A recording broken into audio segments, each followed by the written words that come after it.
Hi y'all, I'm Taylor. This is my channel. I have a lot to talk about in the cover on this channel, as we will be talking about all 8 of the dimensions of wellness and so many other things here. But right now, I want to talk about psychosis and mania. And I want to talk about my experience with it, okay? I also want to talk about mental health and how not talking about your problems and addressing them over a long period of time can really weigh down on you, and it's unhealthy. So, first things first, I want to talk about what mania is from a spiritual perspective, right?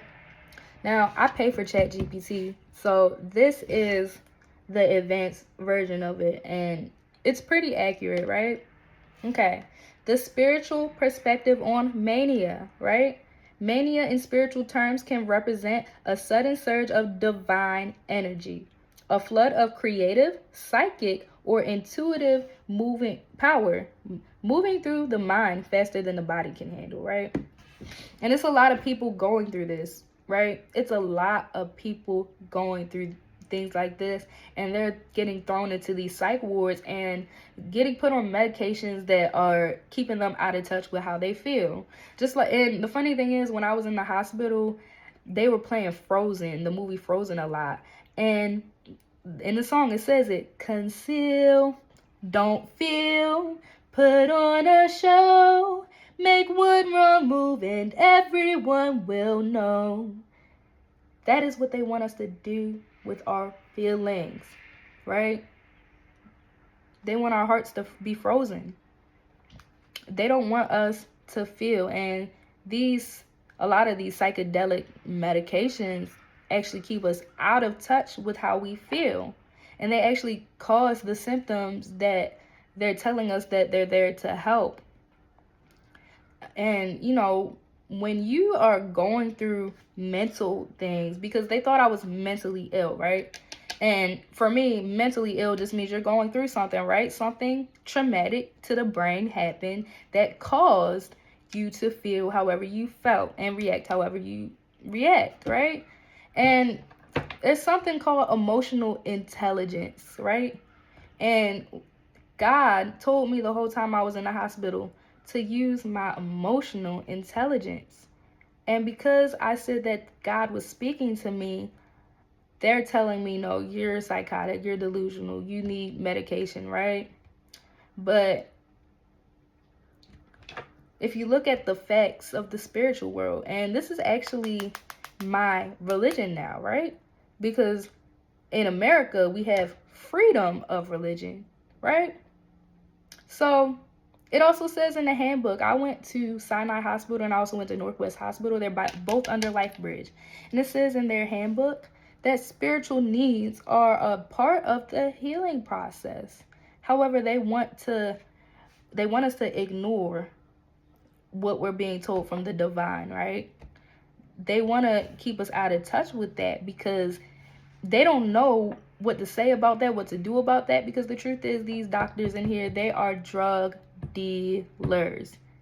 They are trained to persuade you that you are not okay. If you tell them that you are okay, they will tell you that you're not, right? Right. And if you tell them you don't want to take the medicines, they will threaten that you can't go home. If you're involuntary, you have the right to an attorney, and the odds are not in your favor, okay? They're not. Because if they feel like you're going to win, what they'll do is they'll have you sign to voluntary. Like what they did to me, they had me sign to voluntary. The first time I went to the hospital, I was unmedicated the whole time, right? They told me the only way I'd be able to testify was if I signed a voluntary, right? So I did. And when I did that, I wasn't able to testify. My court date was thrown up. And the lawyer even told me Sinai Hospital plays these games all the time, right? It's completely normal for them to do that. And that's not okay. And it's not of God, right? Oh, yeah. And I'm from Baltimore, by the way. Anybody wondering? I'm from Baltimore, Maryland. Yeah. So, yeah, Sinai Hospital, they are trained to do that. All these hospitals, right? The second time I went into the hospital, It was for psychosis again because I did something crazy. Yeah. I didn't even really tell y'all what I did the first time. The first time when I had the mania, I posted a lot of things on social media. I said a lot of things that were not true. I embarrassed myself and I embarrassed a lot of people. And God told me to do it, right? I dropped my daughter off in front of my child's father's house. This was on August 8th. I dropped her off and I basically, I told him, I said, today, Tyree, my child's father's name is Tyree. I said, Tyree, you're going to be a father today. Yeah, I said that. And everyone kind of like ignored everything that I was saying as if it was just like, this girl is crazy. This girl is completely out of her mind. Well, no, I'm a mother who wanted to set boundaries, right? I actually left my daughter in front of his house, right? The door was wide open. He was there. He could see her. She was in his peripheral. Door was wide open. And I also, and 11:22 on the clock, y'all. Angel numbers 11:22 right now, by the way. You can't tell no lies when you see angel numbers. So not only did I drop her off right there, his father was standing outside and he was getting out of his car about to come into the house when I dropped her off. And I looked at him and I said, your son, he's gonna be a fucking father today. And I drove off. Yeah, I did that. Because God said he is sick of these men. Okay? He is sick of these men and how they treat women that they have children with and how they don't take their part. And I also posted everything on social media. I posted text messages. I posted everything, right? And now that he's embarrassed, I hit him where it hurt, the ego. The ego. Because I had an ego death, and now it's time for him to have an ego death too, right? So, yeah. Now he's stepping up. Now he's being a father. I was hospitalized twice, about 15 days each. It was a cycle. From August 11th to August 23rd, I was hospitalized. 3 days, I was out. The number 3 is karmic. And then I was hospitalized from the 26th to the 11th. From the 11th to the 11th, karmic, it was a cycle, right? And what I came out of the hospital with was 2 controlled study groups, right? So the first hospital trip, no medication. And I did have me a court date. The second hospital trip, I had me a court date. And they court ordered me to take the medicine. So I did, right? And every day I sat there and I wrote in my journal how that medicine made me feel. But I also wrote in my journal when I wasn't medicated. I wrote how I was being treated. I wrote down my patient rights. I wrote down the patient rights that were not being followed. And I did all of this just so they can't deny that I was using good coping skills, because in the hospitals, they will lie. They even lied under oath and said that I attacked officers, which I know I didn't do that. I know for a fact I didn't. And everything in those hospitals is audio and video recorded, right? So nobody could pull up a video. I asked, I said, can I see the footage? Yeah, can I see the footage? No footage. Now, God did, in fact, let me know I was, in fact, in a manic state. I was, in fact, in a state of psychosis, right? That was his plan.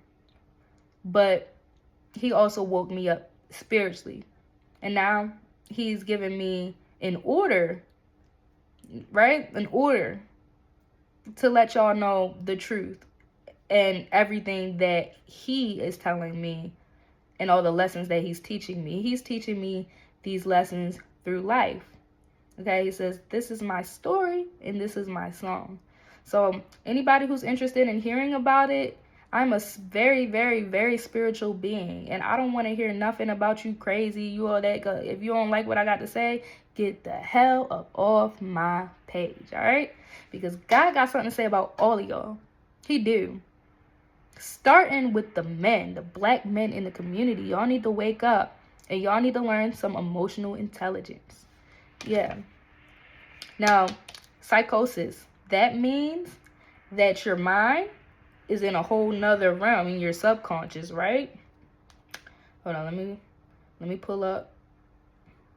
Psychosis, right? often described as a breakdown of the boundary between the conscious and the subconscious mind, right? Or between the physical and spiritual worlds. Yeah. So, all of this, a thinning of veil, perceiving realities, energies, or dimensions that others cannot see, right? A call for healing. Your psyche bringing buried trauma, emotions, or ancestral pain to the surface so it can be released. Ego death. Losing your sense of identity to make room for a deeper connection to your true self or source. Unfiltered intuition or channeling. Receiving too much spiritual information at once without discernment or grounding. Everything that happened to me, y'all, that was a very loud wake-up call from the divine. And God said He not playing with y'all. But I hope you guys continue to watch. I'm going to try to keep these videos as short as possible because I don't want to ramble about too much in one video. So, all right.